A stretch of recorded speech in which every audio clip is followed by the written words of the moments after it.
Bueno, de regreso aquí conversando con los voceros del Comité Institucional Codiano, el arquitecto Emiliano Familia y el ingeniero Miguel Liberato. Una conversación bastante interesante porque no sabíamos la gran problemática que estaban pasando o están pasando los, vamos a decir, los proveedores en materia de infraestructura para el Estado. Usted me decía hace un ratito, señor Liberato, que han tenido problemas, inclusive hasta para los trámites de la documentación. Y usted me estaba señalizando de que habiendo una normativa que hizo la actual administración para recibir y darle tramitación a esos expedientes, pues todavía lo están enviando con ciertas debilidades a lo que es la Contraloría, ¿verdad? Así es. ¿A qué usted le atribuye eso? Y luego, como usted me marcó un tiempo de ejecución, me marcó del 94 hasta el 2007, 2015. hasta el 2015, me gustaría que, ¿por qué nada más hasta esa etapa? ¿Qué ha pasado que a partir de ahí, si ha habido mayor erogación de fondos para los ingenieros? ¿Cuál ha sido el tratamiento que ustedes han recibido de los diferentes estamentos gubernamentales?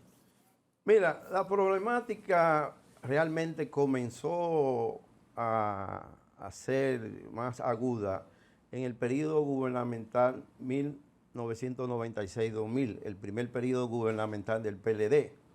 Ahí fue que comenzaron a acumularse grandes deudas de obra.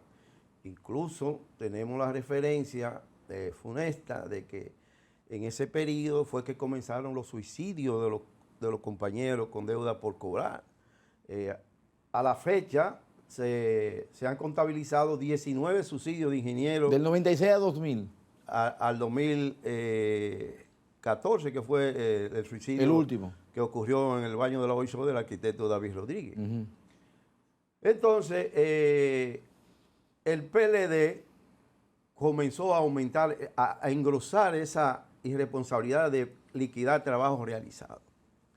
Viene después del PLD el periodo de 2000 a 2004 del presidente Hipólito Mejía y continúa en ascenso.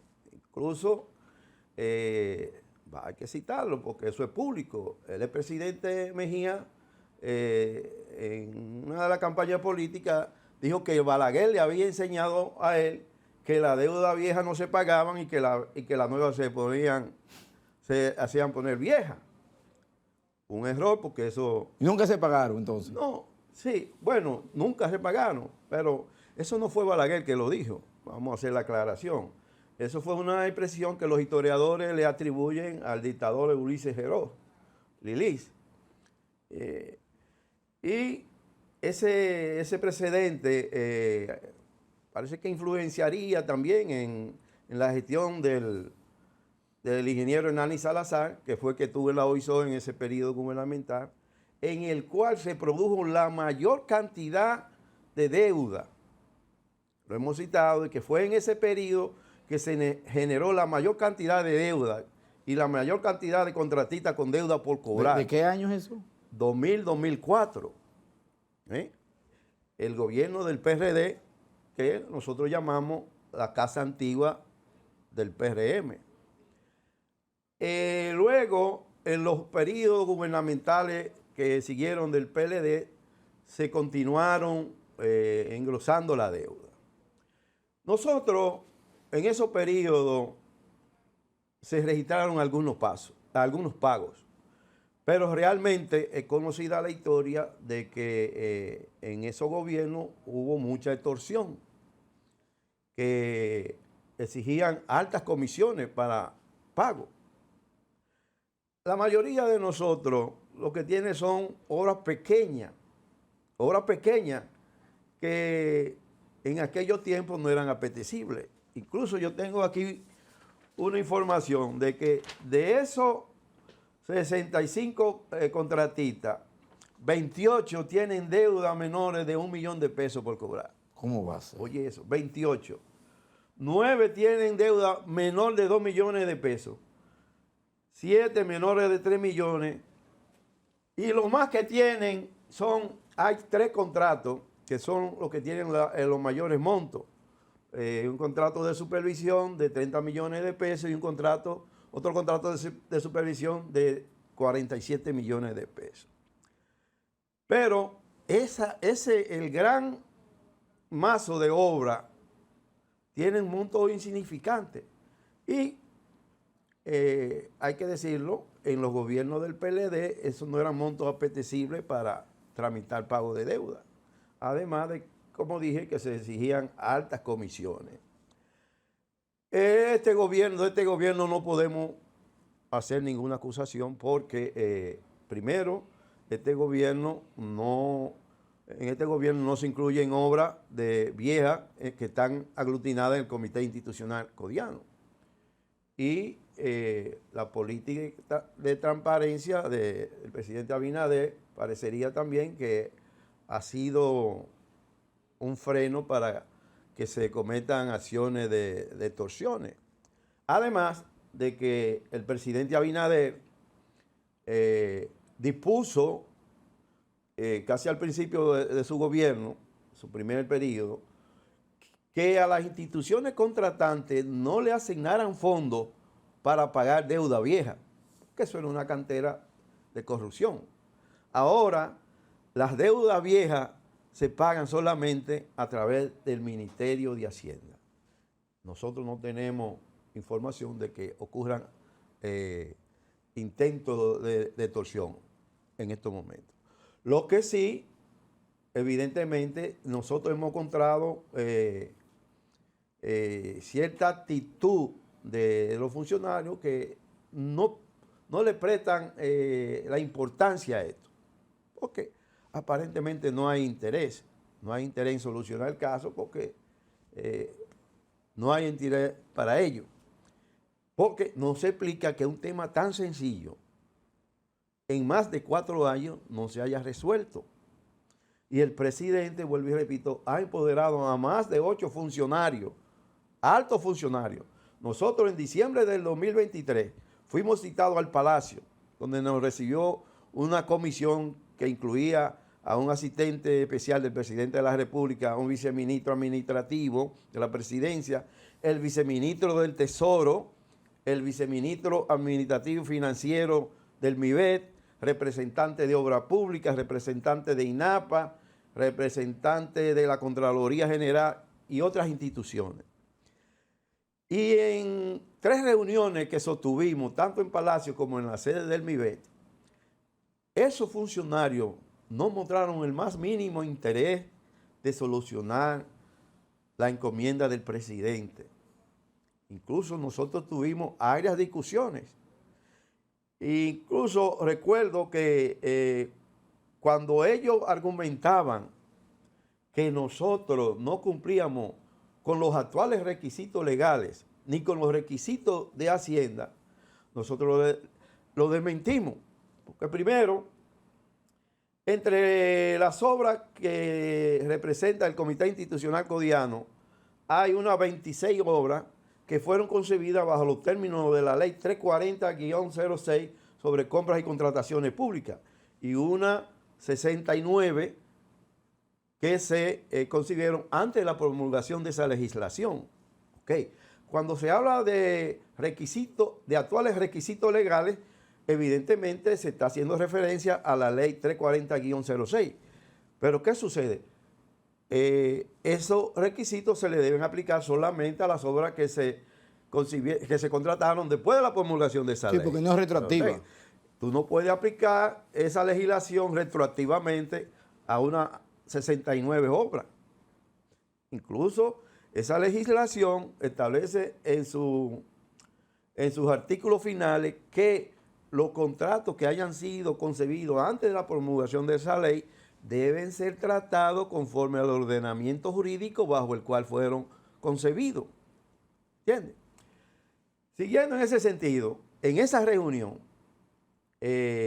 nosotros le llevamos un análisis de cada uno de los requisitos que hacía Hacienda a las instituciones contratantes para tramitar el pago de deuda administrativa. Eso es con el nuevo reglamento que ellos hicieron. Un reglamento y que ellos le enviaron a las instituciones contratantes y le enviaron al Comité Institucional Codiano una copia también. Pero ellos no quisieron escuchar nada. no quisieron escuchar nada. Y se ha venido dando la situación de que Hacienda por cualquier cosita devuelve un expediente. Para darte un ejemplo, Hacienda exige que le suministren copias originales de las cubicaciones y copias originales de la cubicación final, que es la que engloba todo lo que se ha hecho en un proyecto. Entonces, si la institución contratante, una solicitud de pago, no anexa una cubicación anterior, Hacienda le da para atrás ese expediente. Pero Hacienda tiene la cubicación final, que es la que arrastra todas las cubicaciones anteriores. Eso quiere decir que cualquier cubicación anterior faltante se puede suplir con la cubicación final. Pero entre ellos no hay coordinación y no se logra nada de eso. Una pregunta. ¿A qué usted atribuye eso y esos elementos que usted está citando, que son bastante graves? Porque usted acaba de decir que bajo el amparo de varias leyes, ¿verdad? Ustedes están actuando y siguiendo un reglamento que actualmente se definió. Correcto. ¿Usted cree que exista realmente la voluntad política y administrativa de poder resolverlo a ustedes?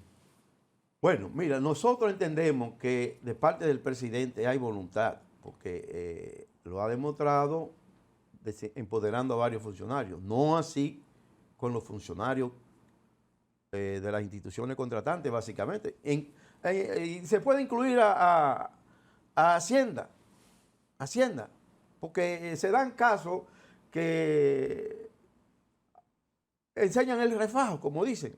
Mira, hay un expediente que Hacienda devolvió simplemente porque dentro del legajo de documentos, el MIBE le envía una comunicación que habla que ese contrato que está gestionando un pago tiene una rescisión.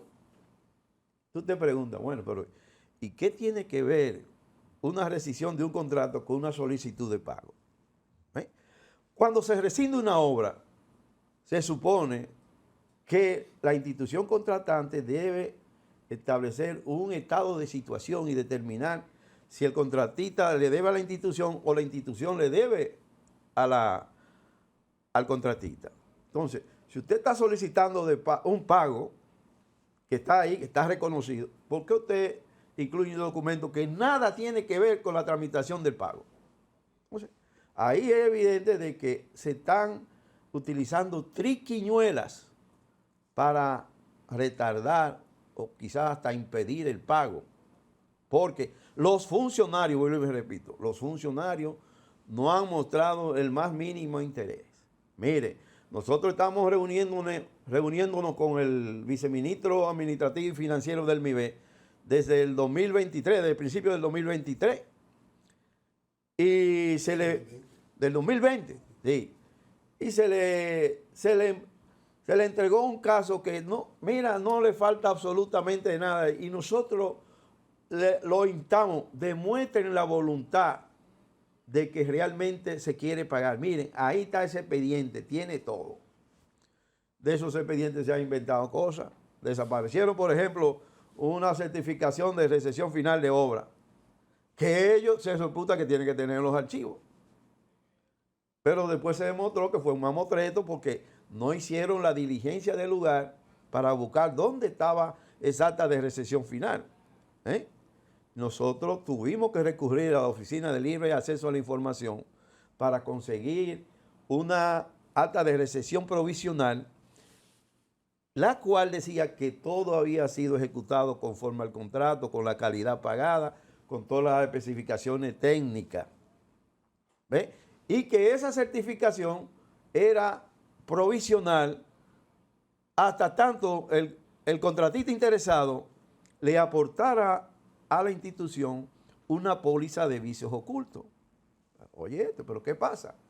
En las reuniones que tuvimos en Palacio y en la sede del MIBE, nosotros le aclaramos bien a ellos que las empresas aseguradoras no emiten póliza de vicios ocultos para obras que tienen más de un año en explotación. Y ahí la mayoría de obras tienen 15, 20 años, 25 años. Usted ha dado en el clavo, pero vamos a ir a la pausa para que continuemos con ese tema.